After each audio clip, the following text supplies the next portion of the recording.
ou des besoins qu'on a pu identifier sur la question des actions individuelles, qui est quand même notre cœur de métier, hein, c'est accompagner les situations complexes de handicap rare afin de les aider à trouver un accompagnement ajusté à leurs besoins et à leurs souhaits.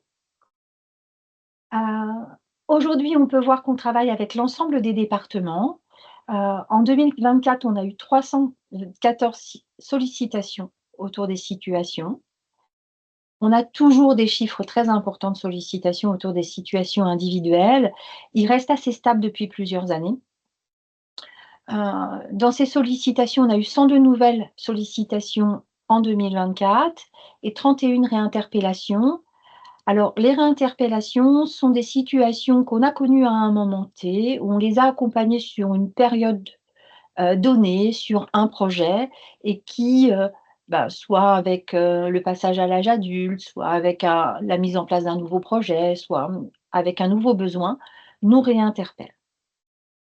Alors, il est aussi important qu'on rappelle que le RHR, en fait, n'a pas vocation à rester sur du long terme pour accompagner une situation. Nous sommes rien de plus qu'une équipe d'appui, mais tout de même une équipe d'appui.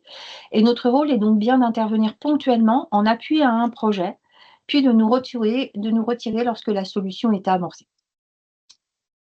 Alors, depuis le début de l'ERHR, les sollicitations concernent majoritairement les adolescents ou les jeunes adultes. Les familles restent nos principaux demandeurs.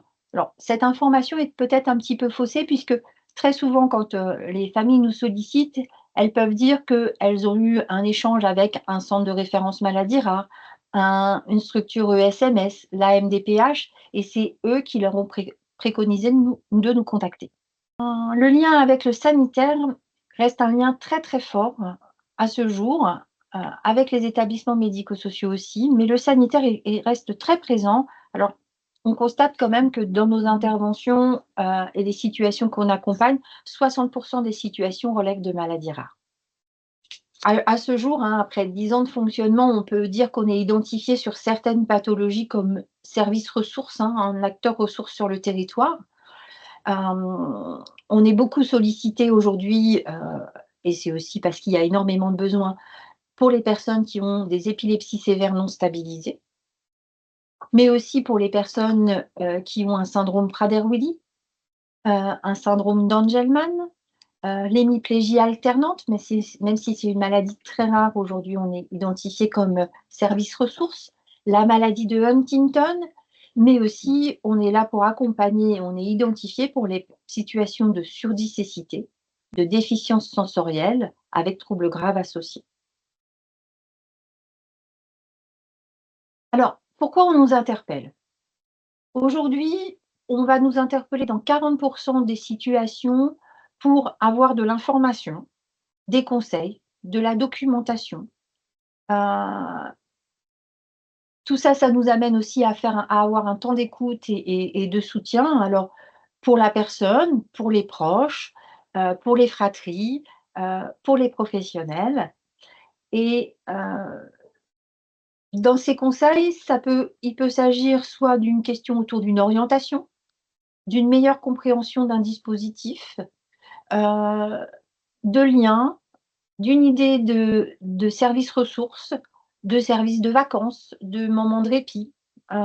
Ça peut être diverses sollicitations.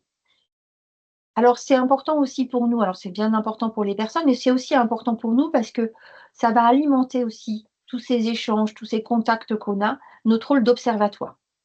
Le point va être développé par une collègue un petit peu plus tard. Et puis majoritairement, dans 60% des sollicitations, cela concerne un besoin de soutien dans l'accompagnement et au suivi de parcours, une inquiétude de la personne, de l'entourage, d'un risque de rupture de parcours, un questionnement autour de l'orientation à l'âge adulte. euh, et dans ce cas, il peut s'agir de demandes aussi de faire des préconisations ou de l'appui à la construction d'un projet. On a mis en place différents niveaux d'intervention pour essayer de répondre à la totalité des sollicitations. Mais on n'a pas la possibilité d'accompagner en direct toutes les situations. Aujourd'hui, on est en capacité d'accompagner, lorsque l'équipe est au complet, 120 situations. Et comme vous avez pu voir, on a en moyenne entre 300 et 350 sollicitations annuelles. Mais on essaye d'apporter une réponse à tout le monde. Alors, dans les situations qu'on peut accompagner, on a différents niveaux et on va proposer au minima une évaluation. Et cette évaluation, heu, qui s'appelle le GEVA, hein, qui est le guide d'évaluation des besoins de compensation. Elle va nous permettre d'aborder différents aspects de la situation de la personne. On va questionner autour des données administratives et de la situation de la personne. Est-ce que les droits sont correctement ouverts? Est-ce qu'il ne peut pas bénéficier d'autres droits? On va échanger autour du parcours de vie, du projet de la personne et aussi de celui de son entourage. Et nous constatons quand même assez régulièrement que le projet de la personne et le projet de l'entourage ne sont pas toujours les mêmes. On va travailler sur les capacités fonctionnelles, les capacités de la personne, ses activités, ses participations ou ses souhaits de participation, ses souhaits d'engagement, heu, sur l'environnement dans lequel il vit, dans lequel il veut s'inscrire, ainsi que ses besoins de compensation. Et tout ça, ça nous permet d'élaborer une synthèse de la situation et de formuler des recommandations et des pistes d'accompagnement. Ce qui est aussi très important pour nous, c'est qu'une fois cette évaluation réalisée, elle est transmise à la personne concernée, à ses représentants légaux ou à son tuteur-curateur pour validation. J'insiste vraiment, c'est-à-dire que nous, on a juste récolté des informations, on a essayé de comprendre les besoins qui nous étaient présentés, les désirs, les souhaits, et là, on se dit, on transmet pour voir si on a bien saisi. Une fois que ce document est validé, c'est un document qui appartient à la personne et ça peut aussi aider à faire des démarches.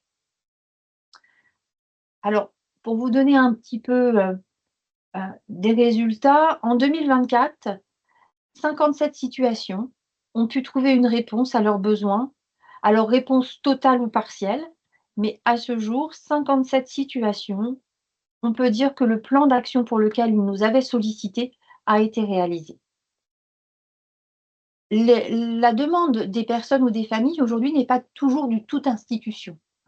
On peut, les unités handicap rares dont on vous parlera, en sont aussi une illustration. C'est-à-dire qu'il y a des souhaits aujourd'hui d'être dans une modularité, pardon, de l'accompagnement avec, peut-être de l'accueil de jour, mais de temps en temps ce qu'on peut nommer de l'alternat, de temps en temps des moments de répit, heu et ça, en fait, c'est vraiment, et madame Camus en parlait tout à l'heure de la transformation de l'offre, c'est-à-dire qu'aujourd'hui, je pense qu'il est important de pouvoir entendre les besoins des personnes et de leur entourage et de pouvoir proposer des accueils adaptés à leurs souhaits.